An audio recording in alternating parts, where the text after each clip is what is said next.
ওটা আমাদের গভর্নমেন্টের পলিসি, ওরা ইমপ্লিমেন্ট করবে, ওটা উনি বলবেন না। উনি যা সিজার করেছেন অপারেশনের ফ্যাক্টটা আপনাদের জানিয়েছেন, number of mobile phone with seems, বাকি ইন ডিটেলস হবে। আর আমাদের গভর্নমেন্ট থেকে দুটো আলাদা মেজার আমরা নিলাম।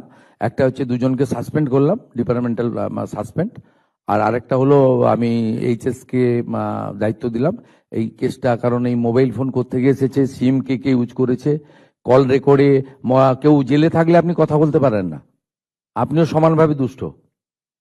আপনি জানেন মানে ওখান থেকে ফোন এসেছে, আপনি রিসিভ করেছেন, দ্যাটস অ্যানাদার থিং। আপনি এই নাম্বারে ফোন করে ওর সঙ্গে কথা বলেছেন, ইউ আর অলসো অ্যাকিউজড। এরাও কিন্তু সিআইডির হেফাজতে যাবে।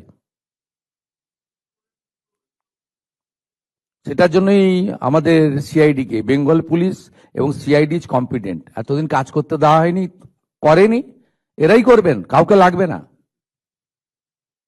দে have much more quality, please trust them. ওদের টাইম দিন, ট্রাস্ট দিন, কাজ করতে দিন, পেয়ে যাবেন রিটার্ন।